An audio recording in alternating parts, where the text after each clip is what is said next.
Friends, good morning. Welcome to our silent contemplative mass option this morning. For those who are visiting, we do usually have music, and it's pretty dang good usually. So, all right, so here's what I want to do. Last week in my homily on the 27th Sunday, I began a sort of conversation, a reflection on the topic of our Sunday obligation, the topic of the fact that the Lord in his mercy, knowing our human nature, knowing that we are designed to be worshiping creatures, knowing that we have fickle hearts that want to wrap ourselves around lesser goods and lesser things worthy of pursuit, the Lord in his mercy obliges us to come here every Sunday. Remember that parable of the servants, right? You are to so regard yourselves as we are unprofitable servants who did what we were merely obliged to do. What are we obliged to do every week? We are obliged to come here and to bask in, to feast in, to soak in love itself, and to order our lives to the one who alone satisfies. That's what we are obliged to do, to come hear our story and to rest and receive all of those things. Okay, so what I want to do is I want to kind of continue in that same vein. I want to take it a step further with this gospel we have today, this incredible story of the healing of the 10 lepers, and the one who alone, the Samaritan who returned to give thanks to God, kneeling at Jesus' feet in gratitude. Okay, but first a story, an anecdote from my childhood. It's actually less about me, it's more about my dad, who I realize is in Mass this morning. So, my dad, here's a story about you. Okay, so, growing up, one of the things that my dad impressed heavily upon my brother and I growing up was the importance of thank you cards. The high significance, the importance of thank you cards. Thank you cards are a big deal in our house. So much so that growing up, you weren't really even allowed to like play with the gift or cash the check or deposit the money or use the cash until you had first written the thank you card, addressed the envelope, got the stamp, put it in the card, put it in the mailbox, and sent it off, right? Which to like a 7-year-old soul is like just a recipe for resentment. I hated thank you cards. As a kid, but you know, I see now, Dad, don't worry, the value of thank you cards. It's a very important, very good thing. But so here's the thing, right? The act of expressing gratitude in and through a thank you card, the act of expressing gratitude in a card, it works for things like toys and a check from your grandma and you know, whatever that kind of Christmas gifts, things like that. A thank you card works. It does the job of expressing gratitude. There's a commensurate reality there. But there are things in life, there are moments in life, there are gifts that come into our world, things of such inexpressible, exquisite beauty and goodness. There are things that happen that are so good and so unforeseen, so massive that it just seems as though all of our words, no matter how fluffy or poetic, no matter how many words we use in any language, they seem puny in the task of trying to communicate the depth of gratitude. It just seems incommensurate to the enormity of the gift. Look, I have found in both my life as a priest and as just a man, I've found that language is just not enough at the emotional extremes, right? So on the bell curve of emotions, like on the one end, the extreme of grief and sorrow, like it's just like there's a wordless pain that sometimes we get plunged into, a wordless, inexpressible, inarticulate pain and grief, where words aren't up to the task. And then again, at the far end, the other extreme, the inexpressible joy, the overwhelming goodness. Words are just not enough. It feels ridiculous and puny to say thank you to such a gift. It's like, what do those words even mean? They're like little toothpicks crushed under a boulder. Like they just don't bear the weight of the size of the gift. Like that's what's on display in a particular way in this gospel that we have today, with these lepers who are in an instant cleansed. I mean, our world today, we are so far removed from the experience being described in the scriptures of this horrible disease of leprosy. But to experience that disease, to suffer that disease in the ancient world, it was a form of, you were among the living dead, is what you were. At the first sign of the contagion, the first sign of the disease on your skin, a little scab, a little mark, you are immediately cut off from everything and everybody, exiled from your family, from your friends, from community, from neighbors, from temple worship, from commerce. You are alone, exiled. You had to muffle and cover your head, your face, your beard, and everywhere you went, you had to announce, unclean, unclean, so that you could forewarn the people around you to remove themselves from your vicinity, so that you would be isolated. It's a horrible, horrible existence, cut off from your family, cut off from everything. And what was happening the whole time, your flesh is slowly rotting from your body until you die this agonizing death alone. And then Jesus, one day, he comes upon this group of these 10, these lepers, this community of the living dead, and with the simple word of his command, he says, go, show yourselves to the priests. And in an instant, they're all healed. In an instant, they're all healed. They're cured. Like, I spent a good chunk of time this week just sitting with that and just trying, like begging, Lord, like, what must that have been like for them? What must that experience have been like? To be pulled suddenly out of a pit like that, to be rescued from a living hell like that, there just aren't words for things like that. Like, it must have been utterly overwhelming, this combination of tears and joy and snot pouring out of their faces and laughter and being just filled with an inexpressible exuberance. And they all knew where this came from. They all knew who was the cause behind this. They all knew it was this Jesus who simply said, go show yourselves to the priests. And the 9 take off, and there's one who pauses. And he turns his head, and they said, what are you doing? He says, I have to go back. I have to thank him. And he runs back. And it's such a beautiful scene. This one who runs and falls at the feet of Jesus. Try and picture this man who, again, bubbling over out of him comes erupting joy and gratitude and confusion and bewilderment. And again, the tears, the snot, the laughter, like he's just trying to say, thank you, thank you, thank you, thank you. But again, what do those words weigh in comparison to what he was given? It's a puny, adorable attempt to put language to the immensity of the gift.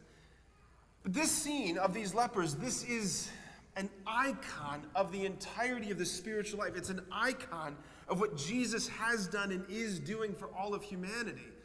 Right? So, like, press it even further. Think of it this way. How does one really say thank you to the God who said, I will come for you. I see you, and I will come for you. I will suffer as my own the consequences of your own sin. I will take upon myself human flesh and frailty. I will robe myself in the sheer vulnerability of your humanity. I'll be born among you. I'll be laid in straw. I will be born in obscurity. I won't come among you as a king, as a military mighty figure. I'll come among you as one born of weakness, in obscurity. And he takes upon himself the sin of the world, your sin and my sin. He absorbs it into himself. He who was no sin became sin for us. And then what does he do? He goes to war for you and me. Not once we had put down our arms and become willing disciples and surrendered members of his family. No, he goes to war for us while we were yet sinners, while we were yet still in rebellion against him. He goes to war for you. There, and he suffers as his own the consequences of our own sinfulness. He takes upon himself the degradation of crucifixion. He's spit upon and crowned and mocked and scourged and beaten, abandoned, rejected. And he goes to the cross and he suffers and dies and he descends. He goes even farther, all the way to the depths of God-forsakenness, into the depths of darkness and death, into the dungeon of hell, where you and I had a number waiting for us, a reservation made. He says, I'm coming for them. I do not wish you to be subject to eternal death. I wish you to be an heir to eternal life. And from that place of darkness and death, he rises victoriously with humanity on his shoulders and mounts the heights of heaven, taking our humanity with him into glory so that you and I could become partakers of the divine nature, so that we could be heirs of the Most High King and God, that we are the ones he looks at and says, you are my son, you are my daughter, you are my brother, you are my sister, you are my beloved, you are mine, you matter to me. You matter to me. How do you say thank you for that? How do you say thank you? There are not enough lifetimes to say thank you for that. Our puny human words, they're just not enough. Then God does something even more extravagant. He goes even further and says, I will give you the means by which you can enter in and say thank you. Eucharistia in the Greek, thanksgiving. Like just as he did in the Old Testament, right? God, there's a center point in the Old Testament. There's a central event. It's the Exodus. Everything in the Old Testament is leading up to the Exodus, or it's following upon the Exodus. The Exodus is the fulcrum of the Old Testament. It's the event in which God, acting on behalf of Israel, acts in a decisive way to rescue them from abject slavery. 430 years of slavery. God says, I will come for you. And he rescues them, delivers them by mighty signs and wonders, and he pulls them out into freedom in an utterly unforeseen way. They cross through the Red Sea, they get to Sinai, they get into the Promised Land, and it wasn't as though the Jews thought, man, that was awesome. We should come up with some way to memorialize this event. We should come up with something to do every year. It wasn't their idea. In the book of Psalms, we hear the Lord say, the Lord establishes a memorial for himself. He gives the Israelites the Passover liturgy, this ritual, this prayer, this means of saying thank you. And just as the Old Testament has this center, the New Testament also has this as its center, where Jesus, the new Moses, enters into the depths of God-forsakenness and liberates humanity from a fate even worse than slavery to Pharaoh. And he gives us a means of saying thank you. Eucharistia in the Greek. He gives us the Mass, which is the Passover of the new covenant, the Passover of the Messiah, is the only means. It's the only means we have of saying thank you. It's the only way we have. Every single Mass, let us give thanks to the Lord our God. It is right and just. It is right and just. And here's the devastatingly important takeaway for us from this parable, or from this story, from the gospel. Who are we in this gospel? We are the ones who have come back to him, who are here this morning. You are falling at his knees. You are in front of Jesus to say thank you. That's who we are. And he's asking us the same question that he asked in this gospel. Where are the others? Where are the others? That's what he's asking. Where are the others? So when I arrived here back in June, one of the questions I had for the maintenance guys was about the size and capacity of this church. I was just curious to see what's the official, legal capacity of this parish, of this church. And they told me 900. I don't know if that's totally accurate. I don't know, but we'll go with that number. I've never had a Mass here, and I've never had a Sunday here where we've put out 900 hosts. Maybe Christmas coming up. Maybe we'll have it for Christmas, maybe for Easter, packing this place. All of you sitting there like sardines, and all of you are going to be like, who are these people sitting in my pew? Then we'll put out 900 hosts. But we have yet to do that. Look at the pews that you're sitting in. Look, I know there's a lot of complex reasons why people are not here, or why they're not here anymore, but there are many people who are not here. There are many who are not here. Nevertheless, the mission of evangelizing, the mission of evangelization, of taking the gospel out into the world, that is the mission proper to you, the laity. This is your mission. To take what's been given here out into the world out there. To Christify the world. Like, we have to get into this mindset shift where where Mass is no longer the place where we go to on Sundays. It's the place from which we are deployed on Sundays. This is not the finish line. This is the starting gate. This is the launch pad. You are being deployed out through these doors into the world to Christify the world, to tell somebody about Jesus. I mean, this man who was cleansed, what kind of evangelist do you think he became? Like, do you think after he was cured, he just went home and said, I'm not telling anybody about that guy? I guarantee you he couldn't shut up about Jesus. I guarantee you he told every single person about Jesus.